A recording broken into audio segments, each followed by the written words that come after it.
Resilient minds, active voices, democratic futures. Welcome to YouthWell, the podcast where young people and experts come together to inspire change. Just a trigger warning, this episode contains content that may be upsetting to some. Topics such as eating disorders, body dysmorphia and suicide are discussed. Hello everybody, and welcome to our very first podcast.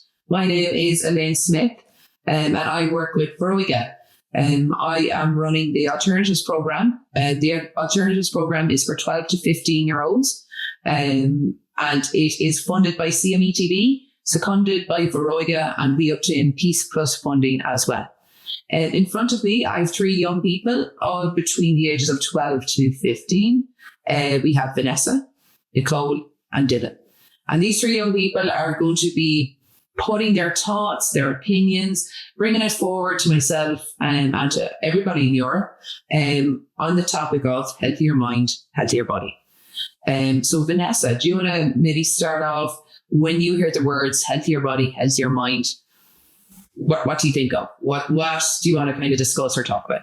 Well, when I think of this topic, I think of having a healthy lifestyle. I think of having a healthy mentality that would maintain you to have a good life. I think of daily exercises, having good habits of maybe eating healthy food, not intoxicating yourself with any substances such as vaping or smoking, drugs or drinking. I just feel like that really does put down teenagers' mentality and health, as there are so many health problems that are caused from that. And I feel like young people should genuinely just go out and live a better lifestyle, not looking at the people that genuinely are living that life. I feel like just do exercise and eat healthy food, push those bad habits away, because that could really bring you down in life. And yeah. No, I totally agree with you. I absolutely get that. However, at times it can be, I don't know if you're going to agree, it can be difficult to sustain. Sometimes, you just want a KFC Zinger Tower burger. I know that's not healthy for anybody, but it's just something that the body craves or the body wants. You talked right there, I suppose, the misuse of substances, and I agree with you there. But it's also, I suppose, to be aware of it happens. And I don't know if you have any, maybe not personal experience, but are you, people your age, are you aware that some of them are getting involved in that kind of misuse of substances? Yeah, no, I do know lots of people, and there are some people that have struggled with health problems after a long term of vaping, such as even just simple things like tonsillitis, their bloods, just simple things like that. People that vape or smoke or drink or consume drugs, they may not think that it will affect them in the future, but those people who have said those words have gained some health problems from doing all those things. So I just feel like no one should have the mindset that, oh yeah, nothing will happen, because you don't know what could happen. You don't know if it could affect you. It might not. It could affect you in just even simple ways, or it could lead to very serious illnesses and health problems. So that's just what I think. Good. I just want to bring back that topic, I suppose, of vaping. And when I go into a vape store, I'm always shocked with the colour and the supply, the amount of colours and flavours. And I don't know if it's really targeted to my age group. So I'm 37, throwing it out there. I'm not amazed by it, but I younger people, in my opinion, I see more younger people vaping than my age bracket vaping. And I'm just wondering, why are you so attracted to vaping? What's the big deal with it? Well, obviously, for example, a 13-year-old, they go into a shop to buy sweets. They're going to see these colourful packaged vapes and they're going to be like, oh, I want to try that. I want that. the color really attracts the young people. As for, it has bright colors, and you know, like, they're gonna want it. They're not gonna be like, oh no, like, you know. And cool names as yeah, well, like Icy Blast, you know. Yeah. Yeah, no, I totally agree. And I feel like even in shops, if people are trying to target 18 and over people buying the vapes, I think they should change the packaging to no names, just tobacco or, like, you know, nicotine, vaporizer, or whatever the hell, but like, just keep it bland. Don't keep it attractive looking to young people, because really, to be honest, there's more younger people buying vapes now than people over the age of 18, and I just think it's crazy. I don't think it's normal. I'm just bringing this up, I suppose, as well. Cigarette boxes. It's something I've noticed, and particularly in Ireland. They are the most disgusting colour. It's kind of like a khaki green. Yeah. And then they have a horrible picture of somebody who, and I've seen myself, missing a toe, or, you know, a big scar, or a really sad face of someone who, you know, has been through a lot. Do you think they should start doing that on all vapes? I do agree, because not a lot of young people I know that do smoke cigarettes. They're more attracted into the vapes and flavouring. Obviously, the flavours of the vapes do make it more addictive and make you crave it more, because you're constantly doing it over and over again, taking puff and hits by hit, you know. I think the cigarette packets have a really good impact of young people not smoking. As you said, the color scheme, and just the pictures even of, for example, a man with a gas mask, showing that that's what's going to happen to you. With vapes, they have nothing, just colors and just the names that attract young people, which I just don't think it's normal. Good. Can I get someone else's opinion, Dylan or Nicole? What about changing the packaging? Do you think they should in vapes, or what do you think, yes or no? Well, if I would be honest, like, maybe don't make it look so advertising. Sure, you want to make people buy it, like, buy your product, but you don't want to oppose it to kids, because it's very harmful. Like, there's, for sure, it was said over 1,000 chemicals in, like, vapes and stuff. Yeah, like, it's kind of dangerous if you were to think about it. Yeah, but it's something that we, I think, as a society, haven't really studied so much yet, because it's pretty new on the market. Is it out 10 years? I don't think there was a alternative. The alternative was smoking, and I think people have moved away from that. So this long-term effects of vapes are yet to be studied. But right now, with the data that they have, it's not looking very promising. Yeah, but, like, I'm pretty sure they've said that it's been like, it has been very harmful, but not a lot of people have seemed to notice whenever they're, like, people who vape, like, they don't really seem to notice that they're like there's, like, this massive harm, or like a bad thing that could happen to them, I suppose. Yeah, that's basically what I'm on about it. Could I just say one thing as well, and that is, I used to struggle with vaping myself, and I noticed that, like, even my throat, my tonsils, and I actually went to get it checked out, because I was like, what the hell is going on with me? My doctor herself, she said that I do have problems with my blood now caused because of it. Of course I can restore it, but it's just, this proves how vaping really does affect a young person. Like, this is why young people get headaches, they feel more sick, as she told me. And she has said that it's studied, and this is 1000% true, and a fact that it does cause cancer, she told me. It's the quickest way to cancer. Obviously not genetically, but caused by a substance. So I just feel like I had to point that out, because it's from my own personal experience. Yeah. And can I ask, just from that diagnosis and when you started, what was that time frame? Like, how long were you vaping before that happened? Like, was it a year, 2 years? Or? Yeah, it was a long time. I'd rather not say, but it was, I'll just say it was long term. And this made me realize, damn, I should really slow down, which I have. I don't vape a lot anymore. I do maybe when I'm with friends, but obviously it's the influence as well. I'm gonna say one thing. Young people have a strong influence of looking at other people buying a vape. Oh yeah, I want this, you know, like I just feel like Pressure. yeah, exactly. And that's how I also got pressured into vaping. Well, not pressured, but I got the influence of it. I was like, oh, I thought I'm gonna be cool, you know, but then I noticed I took one hit and I'm like, damn, I want another one, and I want another one, and I bought my own vape, and then it was a continuous thing. Yeah. And also the amount of money, it's a huge money loss, and I just think it's a waste of money when you can instead buy maybe your own clothes or maybe like AirPods or something you really like. So yeah, I just feel like the influence as well is a strong impact of young people, and yeah.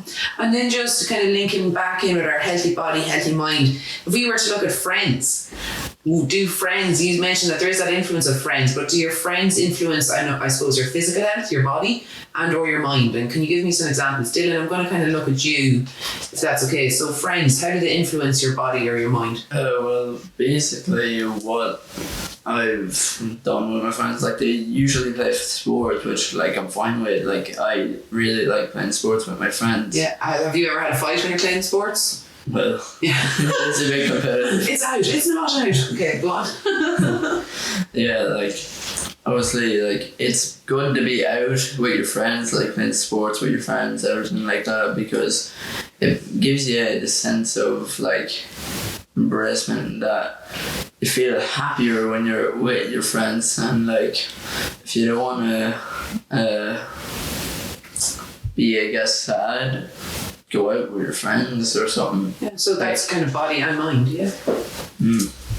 Because sports in general, like they do help you exercise, like they're very fun to have, but with friends, obviously, like they're really, they boost how you perform. Yeah. And maybe how you feel about yourself as well. Which is also like an influence, like how Vanessa said that why she had, I guess, of it because of the influence of her friends, like influence for sports, and like that's the main things that like you have with your friends. Like you want to do the same with your friends and fit in, you know. Yeah. And do you think your friends should mirror you, or should they be the opposite of you, or would you agree that you can choose your friends at your age? Well, I'd say that you want to be the same with your friends, but you don't have to exactly mirror them. Like, don't be like a copycat, you know what I'm saying? Like, sure, you can be the same, like, same personality, but don't just copy someone because they're your friend. Yeah, I love that. Being unique, stand out. Be unique. Love it. Vanessa, do you have anything to mention there about friends and healthy body, healthy mind? Yes, I do. And well, I'm going to talk about friends now. I have friends. They're all very much different. I have friends with different lifestyles, and we're all not going to be the same. I'm friendly with everyone, good or bad lifestyle. Of course, I have friends that do drugs, vape, drink. Right, okay. That's not going to make me judge you, or I've kind of learned how to control my influence. I'm not going to be influenced very easily. I have friends that are into sport, drama, good in school, very academic. But in your head, you just need to work with yourself and realize, I'm not going to let these people influence me, because that's what I've learned. I'm not going to be like everyone else. You are your own person. You need to realize what you really want to do. Do you really want to vape? No. Do you really? Then do you really want to be academic? Yes, no, it's your choice. Everyone's different. Everyone's unique. You need to just be your own person. If you really want to do this, do it. If you really don't, then don't. See, some people, it would take them to their mid-20s, late 30s to actually realise that. So that's quite a mature attitude there, Vanessa. And sometimes it is easier just to follow friends and, okay, everyone else is doing this, so I'm going to do this degree, or I'm going to get this job, or I'm just going to wear this, instead of wearing that crazy outfit or doing that crazy job or going to that crazy country. Stand on your own 2 feet, and as Dylan said there, be unique, I want to kind of ask as well quickly, when we're talking about healthy body, healthy mind, I'm just going to throw this on the table, and it's all to do with diets and dieting and the diet culture.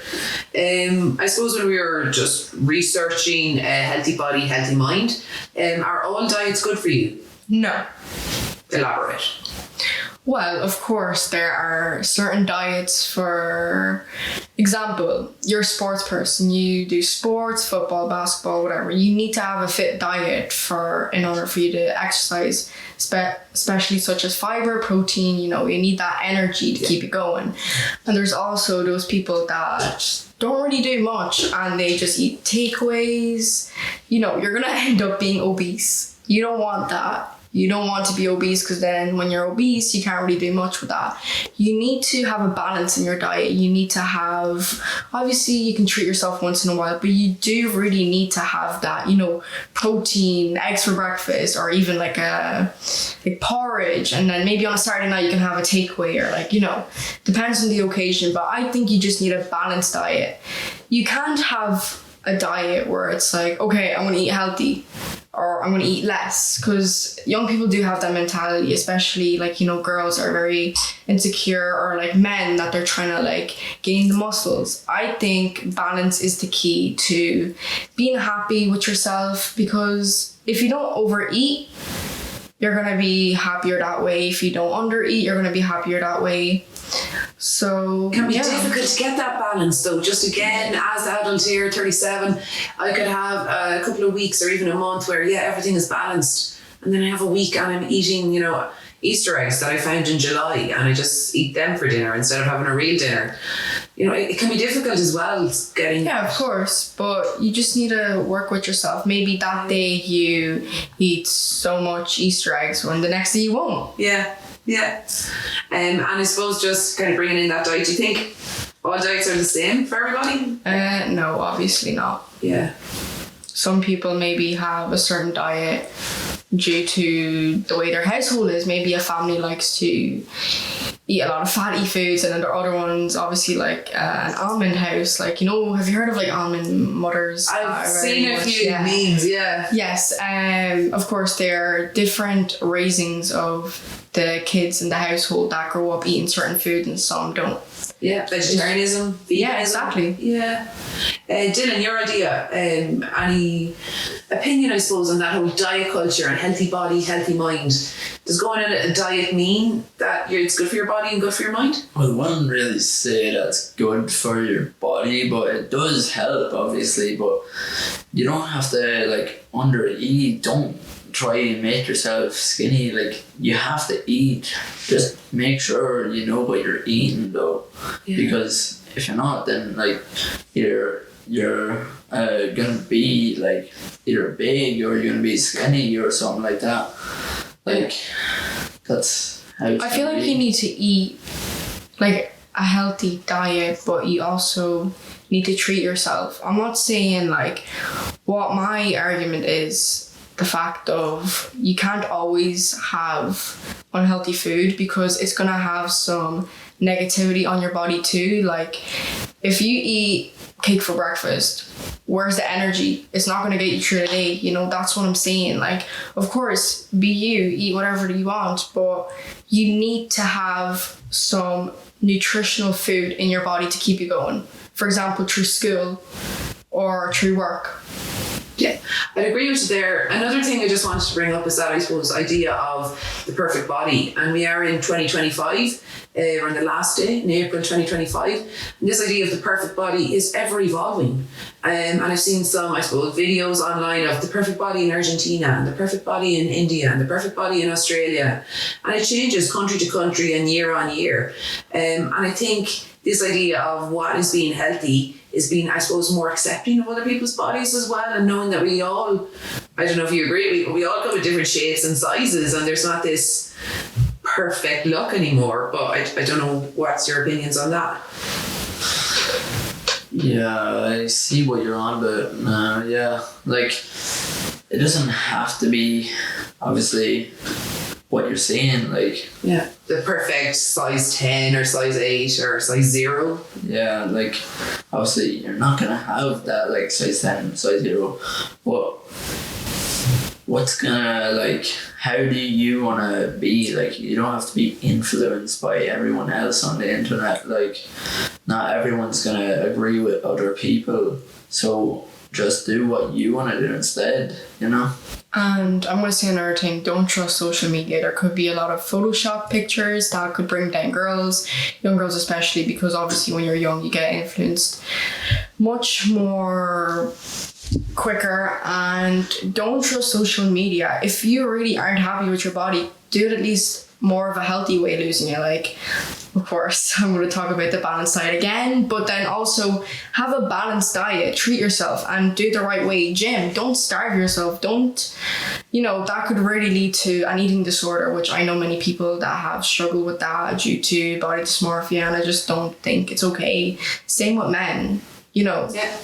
Like, there's some things you can't control, like, for example, someone like a man that wants to gain muscles, like there's a thing called fast metabolism. Like if you can't do it, then don't think that, like, oh my God, like I'm so ugly, I wish I had muscles. Like, it's really social media that put people to mind, because if people didn't like look on social media, they wouldn't have this mindset. But it's just the mindset you revolve yourself around. Yeah, and social media, I suppose I was out when it started coming out, and there were so many good things, and I was keeping in touch with so many people around the world, but it's kind of morphed into being a bit of a swamp, like a bog of negativity. There's many positivities on social media, and I am more of a Facebook and Instagrammer. I don't have TikTok, so I'm just not on that. How has social media affected your body and mind? Well, for me, maybe like a couple of years ago, of course, I start seeing these really pretty girls, and I'd be like, damn, I want to be like her. And I had a stage where I would starve myself, and I can say I did lose a lot of weight. But I thought maybe I'd have more friends, or maybe more guys would like me if I lost weight. But then after I lost all that weight, I realized, like, damn, it really doesn't change anything. Like, yeah, maybe I got more guys and everything, but like, it really doesn't like change. Like, I'm still me. Maybe I look different, but like I still am that person. Like, and even though I lost maybe all the weight, I still have those thoughts where I want to keep going and going and going. I just think I'm fat, even though I'm skinny. But like, I look in the mirror and I'm like, damn, I'm still fat. That once you get that mindset, to be honest, it's really hard to change to think I'm perfect. And what helps? What helps with changing that mindset? Is there anything that you do or you say to yourself, or you allow yourself? Do you exercise? Like, I do exercise. I go to the gym. Do you feel good after it? I do. I really do. Have you seen progress in the gym? I do. Yeah, I have. I've been going to the gym. I've been on and off maybe like 2 years. I'm back on it again. And it really does make me feel more confident. Another thing I struggled with was confidence throughout my whole life. But really, to be honest, after I realized that like social media just ruins people's minds, I was like, no. Yeah, but it takes time, and sometimes you have to go through those terrible, horrible moments to, I suppose, see the light. And yeah, like it's you role modeling that. And I don't know about you guys, but do you edit your photos? Can I ask you, Vanessa? No. And that's a beautiful thing. Like, you're showing the real you. Whether you like it or not, I'm sure there's younger people than you that are looking at your photos saying, oh my God, she's so beautiful. Oh my God, she's amazing. Yeah, no, of course. I used to use like filters, on like Snapchat or whatever, like TikTok. But then I realized just one day I was like, hey, maybe I'll try it without one. But then as time went by, I was like, damn, like, I am me. Like, I have my mother and father who birthed me, and I'm a combination of them, like, and I was like, I just need to show the real me. Like, I actually have freckles, and I used to cover up like this smooth filter, and I used to, like, you wouldn't be able to see them, but then people would always come up to me and like, they ask me if they're real or fake, and then I get more compliments on them, and I'd be like, okay, maybe they actually are nice, and I started liking them. So then that's when I just decided to like stop using filters. And sorry, when you say that, people tattoo freckles on their faces. Yeah. Like, they want freckles, and you're here trying to cover them up. Like, it's crazy. And it's that self how can I put it? It's just we have to start practicing, I suppose, a bit more self-love, and it's just a work in progress, I think, for everybody, isn't it? Yeah. Dylan, what about yourself and social media? What social media are you on? How do you interact with it? Well, most of the time I'm either, I'd say, watching YouTube or something like that, or watching TikTok or something. But mainly, like, I'd be influenced by some people, but obviously I'm not gonna be properly influenced. Like, I have my own sense of humor and stuff like that, but I don't act because someone else acts on the internet. I usually do what I want instead, because that's how I feel that it'd be easier instead of people influencing me. Cool. You being you and just being the best you can be. Thank you so much, Dylan. Thank you, Nicole, and thank you, Vanessa.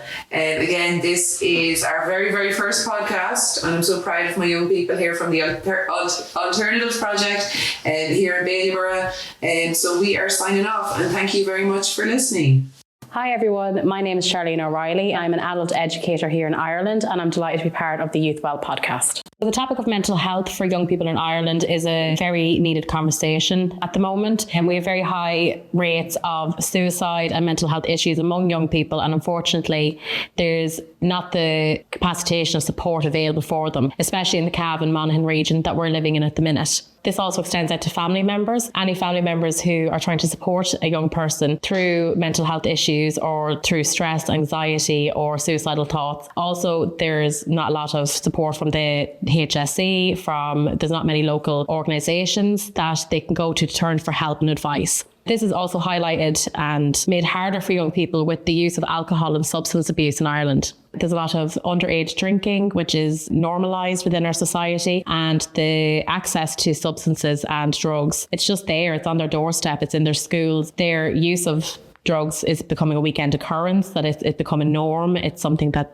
they're being peer pressured into doing. And obviously this has a paramount effect on their mental health, and it also heightens their feelings and their emotions. There's also a very big issue with exclusion among young people. So anybody who are experiencing mental health, there's a very big stigma on them that they feel that they can't talk to their friends and their peers. It can't be known that they're struggling. There needs to be more to kind of integrate these people, to include them more, to open up these conversations, especially with people from different cultures coming into Ireland now. The Irish people themselves find this a very hard topic to have, but if you are somebody coming into our country and English isn't your first language, mental health issues could be caused by the isolation as well. So we're just finding that among our young people at the minute that there's many different reasons for mental health issues, but the projects like this one is very, very important, and it's lovely to see coming into our community, as it's given the children the opportunity in a fun and interactive way through learning new skills, as well as opening up that conversation with one another, which wouldn't be a regular norm. So as a youth worker, it's great to get the training on this. It's great to be given these resources, and it's great to be given the opportunity to take part in these opportunities with the young people to help promote awareness among mental health, just to make it a bit more of a normal thing, and hopefully support the young people and encourage them to look after themselves, and as I said in the podcast, to have their